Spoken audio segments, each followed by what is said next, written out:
Bonsoir à tous. Ravi de vous retrouver pour cette livraison de l'actualité. En voici les titres. Cheikhoun Bakary le clame, le Bénin est engagé dans un panafricanisme imprégné de valeurs endogènes et la prise en main de son destin. C'est la voix du gouvernement portée par son ministre des Affaires étrangères à la tribune de la 79e Assemblée générale de l'ONU. Octobre, c'est demain matin, c'est le mois du consommant local. À l'échelle sous-régionale, l'initiative s'affirme. Comment le Bénin organise-t-il la campagne d'appétence pour ses labels locaux? Agenda du consommant local, c'est dans ce journal. Hors du Bénin, écho des candidatures pour la présidentielle au Botswana. L'Angola accueille Joe Biden pour la première fois pendant que le Mexique investit sa première femme présidente demain. Allons au tout début de ce journal aux Nations Unies. C'est un rituel consacré. Les dirigeants de la planète profitent de la tribune de l'Assemblée générale des Nations Unies pour passer des messages majeurs, affirmer des positions certaines.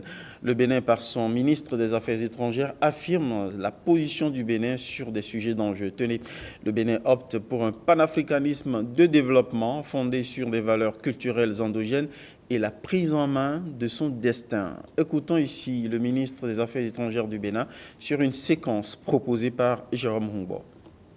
Nous observons chaque jour un accroissement de la polarisation avec des crises qui partout sapent la cohésion mondiale et hypothèquent l'avenir de l'humanité.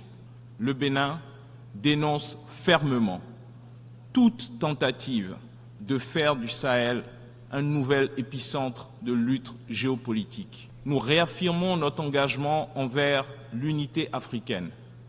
Plus particulièrement, dans notre région de l'Afrique de l'Ouest, nous avons la responsabilité historique de préserver la fraternité séculaire qui unit nos peuples. Le Bénin est prêt à jouer son rôle dans cette bataille contre le terrorisme et pour le développement. L'Afrique, mesdames et messieurs, est l'avenir du monde. Dans quelques décennies, notre continent sera le foyer d'un quart de l'humanité. Nos jeunes, porteurs d'une créativité immense, et nos ressources naturelles constituent un atout indispensable pour l'avenir de la planète. Mais pour que ce potentiel devienne réalité, nous devons éradiquer la pauvreté sur notre continent. Il est urgent d'agir.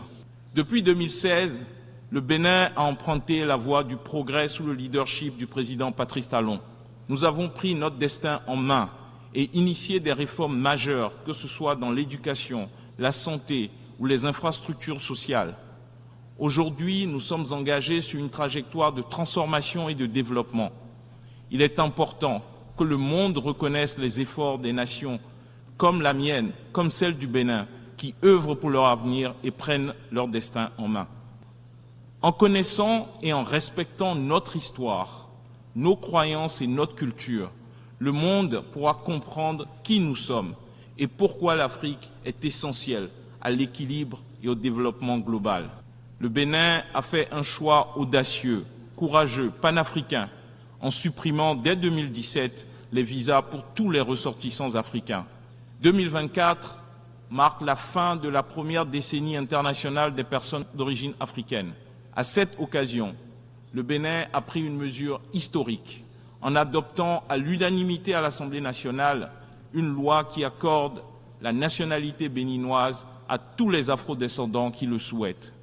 Le Bénin est prêt à tracer la voie vers une Afrique unie, une Afrique dynamique et ouverte sur le monde, une Afrique qui se prend en charge, une Afrique engagée pour réaliser son avenir.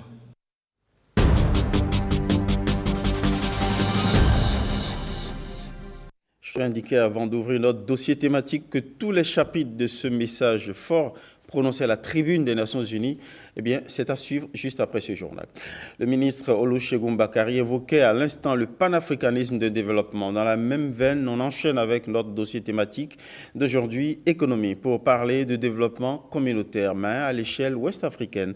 À travers les 30 ans de l'UEMOA, créé à Dakar le 10 janvier 1994, eh bien, l'Union économique et monétaire ouest-africaine a traversé plusieurs chocs et défis face aux projets d'intégration et de compétitivité économique.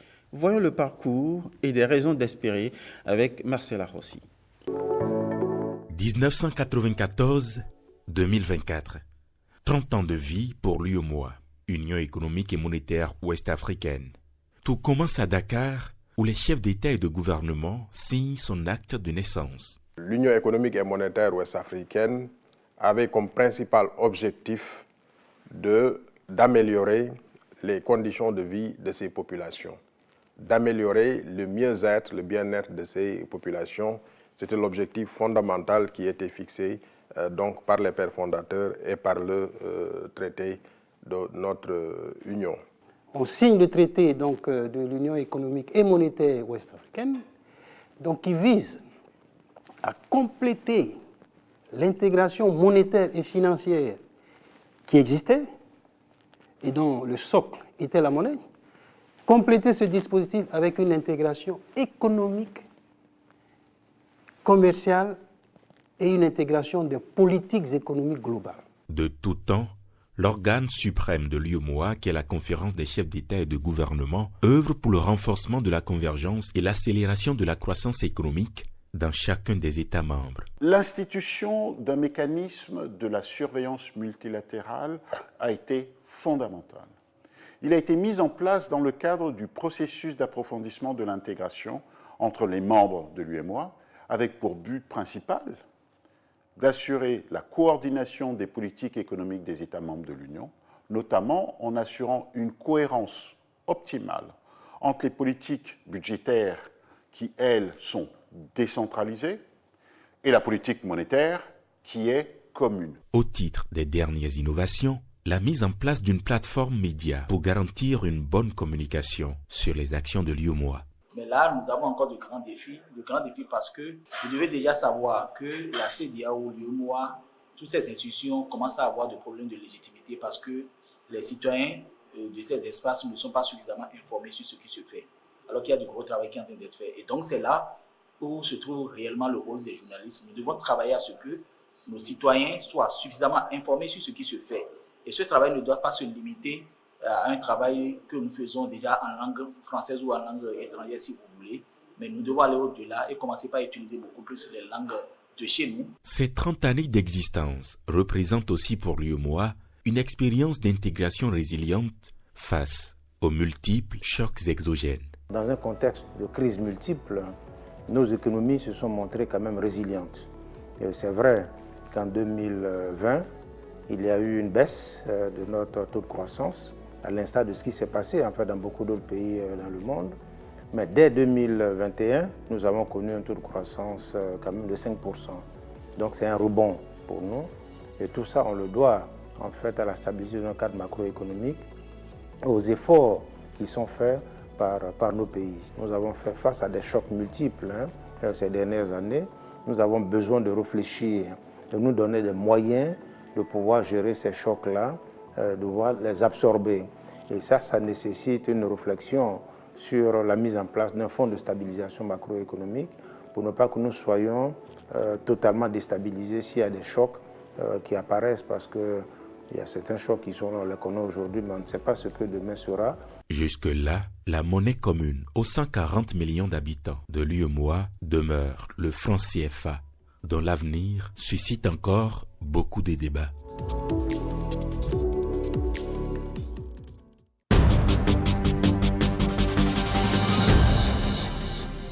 Depuis 2019, toutes nos excuses. Octobre, c'est demain matin. C'est le mois du consommant local. À l'échelle sous-régionale, l'initiative se répand au Bénin. Comment s'organise-t-elle plutôt la plus grande campagne d'appétence pour nos produits de fabrication locale? Voici l'agenda du consommant local au Bénin avec la directrice adjointe du cabinet du ministre du Commerce. Elle est au micro de Gérard Boumba.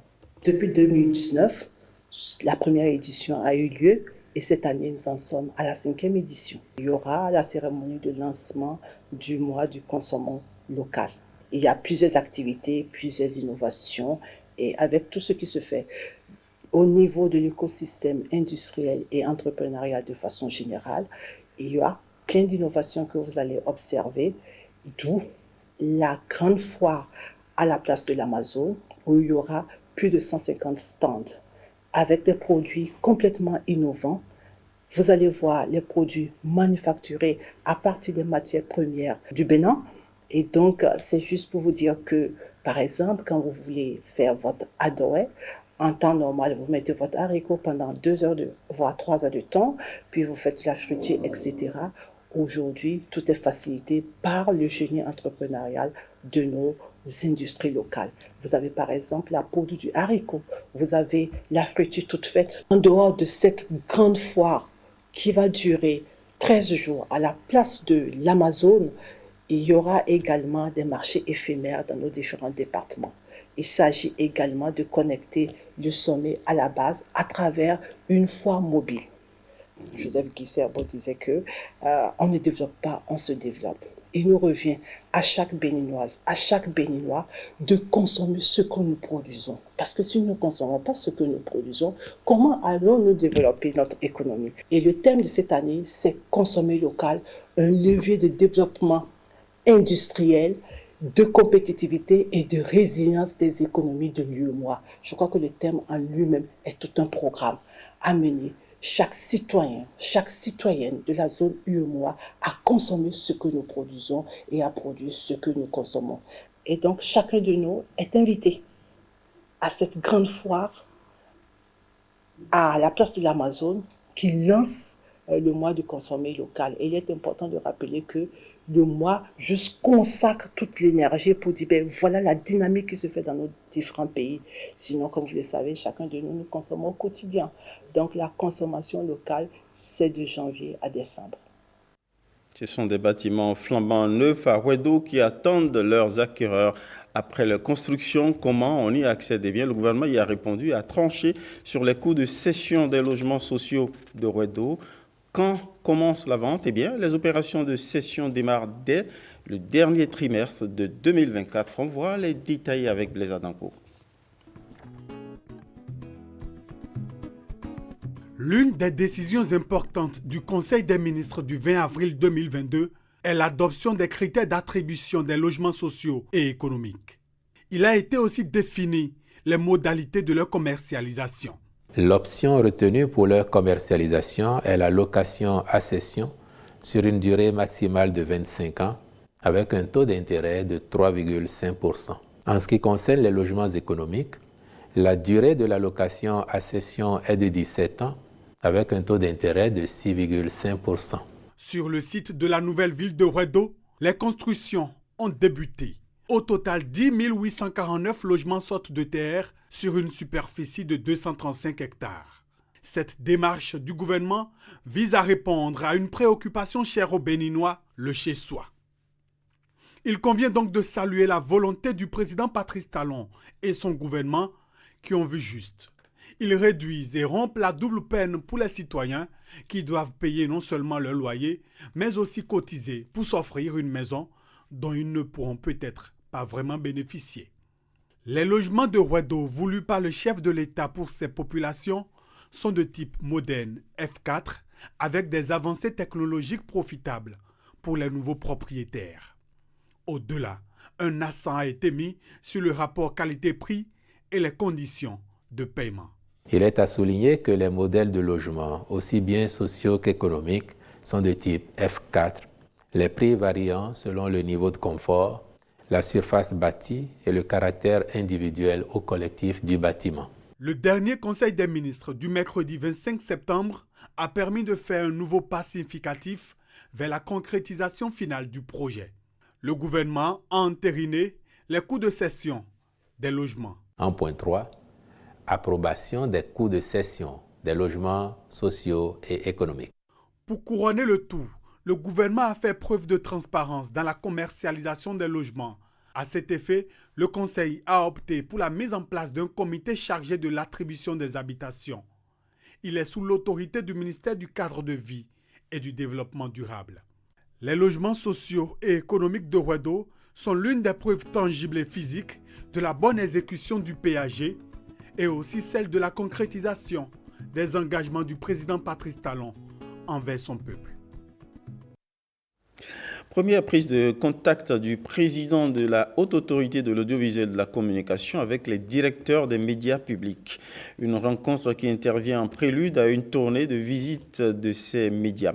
On écoute ici les directeurs généraux par intérim du journal et de l'audiovisuel public. Ils se sont confiés brièvement à Saint-Tiche, Quimpon et Ramatoulawane.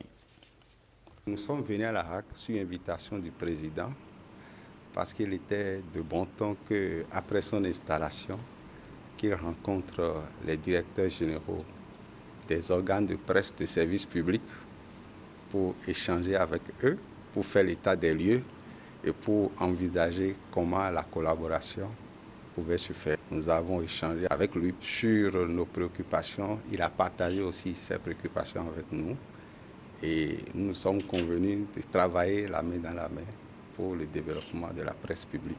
Le président a présenté sa vision et nous, de notre côté également, nous avions matérialisé notre disponibilité pour pouvoir l'accompagner dans sa vision. Donc je pense qu'en tant qu'acteurs du média public, nous devons être responsables et mener notre travail à bon escient pour travailler de façon cohérente et en bonne cohésion avec l'autorité.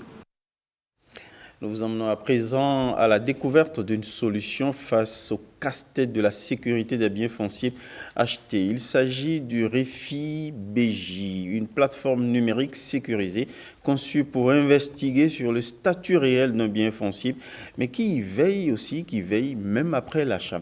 REFI.BJ est créé par Real Estate Fraud Investigator, une parade digitale contre la mafia foncière au Bénin. REFI.BJ, mode d'emploi, c'est avec Wenceslas Saroimon et Blaise Adampo. L'initiative est révolutionnaire. Elle vient répondre et permettre de résoudre de manière définitive les problèmes liés au foncier au Bénin. Son nom, Refi.BJ. Il s'agit d'une plateforme numérique sécurisée. Avec Refi, vous êtes sûr de ne plus être au bon plaisir des démarchés, par exemple, qui, juste à cause de leur intérêt, vous mettent dans des pièges sans fin. Parce que nous vous fournissons un outil de prise de décision qui vous permet personnellement d'abord de savoir ce qu'est l'état patrimonial réel d'un bien qu'on vous présente comme étant une opportunité à saisir. Refi.BJ est disponible en ligne. Avec votre téléphone ou votre ordinateur, vous pouvez avoir accès à Refi en tapant Refi.BJ. Vous allez voir quelque part on a mis s'inscrire. Vous allez vous inscrire là en renseignant les informations demandées par l'interface là et vous cliquez sur le bouton vert qui est en bas. Et là, vous avez déjà fait votre inscription. Un code vous est envoyé dans votre mail et vous poursuivez et voilà, vous êtes déjà avec Refi. La plateforme met à la disposition de ses utilisateurs un ensemble de 3 services. Nous faisons des investigations immobilières approfondies à ce type de rapport. Nous donnons des conseils et orientons nos clients par rapport à comment faire pour éviter de tomber dans les pièges sans fin liés au mauvais investissement immobilier réalisé sur le Bénin.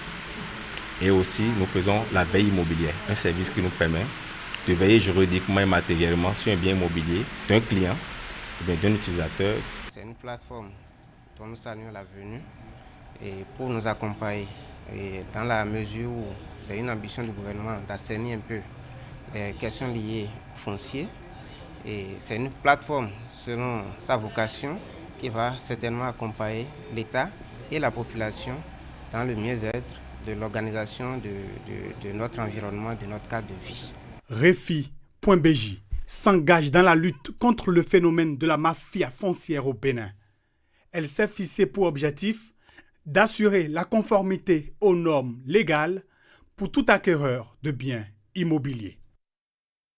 Vous les connaissez sans doute, les tresseurs de cordes, la secrétaire particulière, le mortier rouge, ce sont là des titres de quelques ouvrages d'auteurs béninois inscrits au programme scolaire cette année académique 2024-2025. Quelle place et enjeu de la lecture des auteurs locaux pour les apprenants. Réponse à travers ce sujet de Rebecca Kendiaoundé et Wenceslas Savoyemon. Un plongeon dans l'univers livresque et le monde réel qui vous entoure s'éteint. La lecture, un voyage pendant lequel tous les sens sont aiguisés, son charme, votre vocabulaire qui s'enrichit et se met à jour. La même main taillera des mots qui, aux orphelins, guériront les mots. Tes mots seront si beaux que tu seras mon héros. Et tes mots... Selon les études, la lecture améliore la concentration et l'attention. Pour un apprenant, la lecture enrichit les compétences à l'oral comme à l'écrit, surtout s'il se concentre sur les ouvrages au programme. Pour cette année académique 2024-2025, il y a environ une douzaine d'ouvrages d'auteurs béninois au programme sur les 23. Au nombre de ces ouvrages, on peut citer Pourquoi le bouc sent mauvais de Raouf Mama, Perle d'émotion de Marcel Okundele, Le mortier rouge de Prudence Eustache, La secrétaire particulière de Jean Pliard, L'affaire Bissi de Barnabé Daté Akaï. Ou encore La naissance du Fa, l'enfant qui parle dans le ventre de sa mère de Maouyon Kakpo, Le Gon à bégayer de Apollinaire Agbazaou, où y est mis le miracle de l'amour de Adélaïde Fassinou. Des œuvres d'auteurs béninois inscrites au programme d'enseignement. L'idée étant, entre autres, de familiariser l'apprenant aux réalités de son pays. L'apprenant qui étudie les œuvres des auteurs de son pays apprend non seulement sur ces auteurs, mais aussi sur les réalités de son pays, parce que les écrits de ces auteurs retracent forcément l'histoire de notre pays concernant notre culture, notre vécu, et certainement ces apprenants se posent des questions par rapport à certains faits, par rapport à certaines choses relatives à leur environnement, à leur société, dont les réponses sont dans ces livres. La responsabilité de la sélection de ces ouvrages incombe à la direction de l'inspection pédagogique de l'innovation de la qualité. Un travail qui s'actualise tous les 2 ans. Il y a un communiqué qui circule, les auteurs déposent leurs ouvrages et une commission siège pour sélectionner des œuvres jugées importantes pour être mises au programme. Donc tous les 2 ans, il y a possibilité de renouveler les œuvres au programme. C'est pourquoi vous aurez constaté que il y a de cela quelques années, on n'a pas autant d'œuvres d'auteurs béninois au programme qu'aujourd'hui. La lecture joue un rôle essentiel et constitue une clé importante pour la réussite de l'apprenant. Les parents sont invités à mettre à la disposition de leurs enfants les ouvrages au programme pour cette année académique 2024-2025. Restons dans l'univers éducatif. Vous l'avez sûrement remarqué, nos universités publiques depuis quelques années sont devenues des espaces apaisés. À quoi doit-on cette sérénité utile aux études sur campus, précisément celui d'Abomey Calavi? Eh bien, la ministre de tutelle en avait donné quelques clés, d'ailleurs, sur un plateau dédié à la gouvernance de l'enseignement supérieur au Bénin. Voyons le sujet que nous propose Heureuse Danondé. Les universités du Bénin, théâtre de nombreuses manifestations et grognes d'enseignants et d'étudiants, ce sont des souvenirs très lointains pour tout Béninois. Les étudiants perdaient en quelque sorte leur repère. Et donc, s'il y a manque de repères, évidemment, la nature ayant horreur de vide, ils vont se livrer à tout ce qu'ils pensent pouvoir bien faire. C'est ce qui se traduit en ce moment-là par ces crises que vous voyez. Et ce n'est pas simplement au niveau des étudiants. Il y a aussi ces genres de crises au niveau des enseignants. En termes d'innovation justifiant la sérénité qui règne dans nos universités publiques, le mode de désignation des recteurs et chefs d'entité. C'est parti d'un séminaire ministériel présidé par le chef de l'État. Parce que ce qui se passait tel que je l'ai décrit tantôt était ahurissant. Et il fallait se rassurer de ce que les responsables des universités ont la bonne compréhension de leurs responsabilités, de leur mission.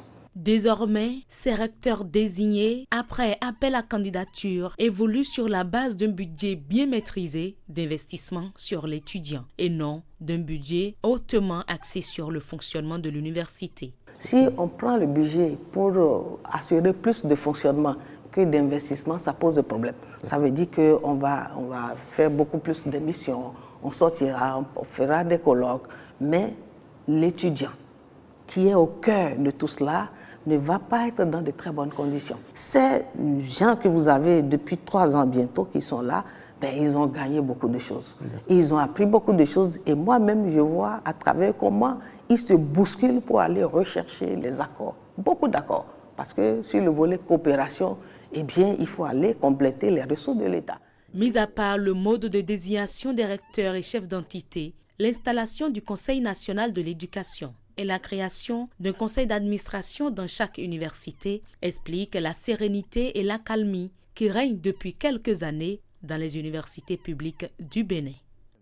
Avant, il n'y avait pas un tel système de suivi et qui nous permet d'évaluer régulièrement pour savoir est-ce que nous avançons par rapport à ce que nous-mêmes nous avons prévu et par rapport aux directives du développement du pays.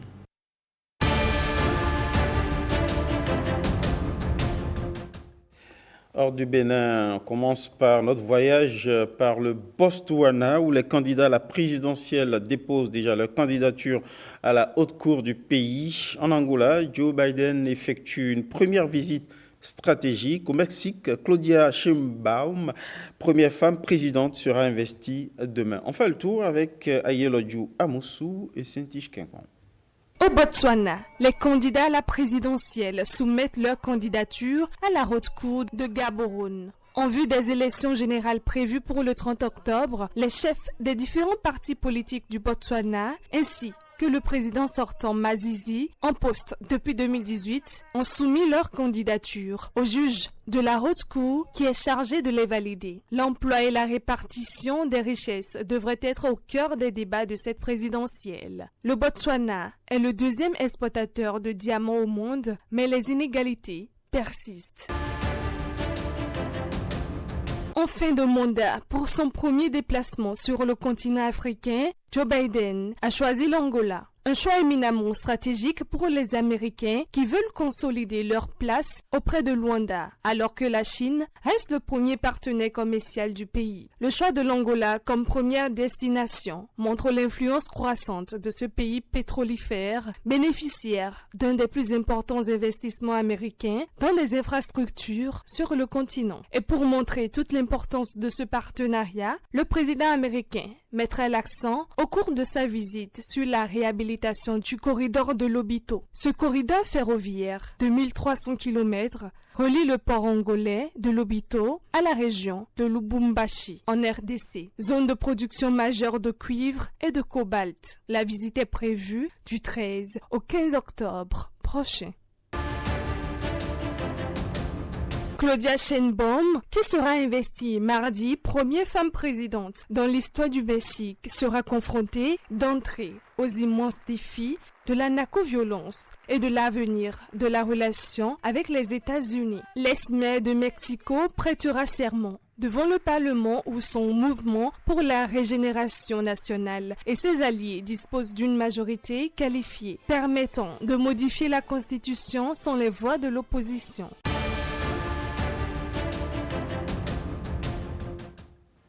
Première femme présidente au Mexique, en attendant un jour au Bénin.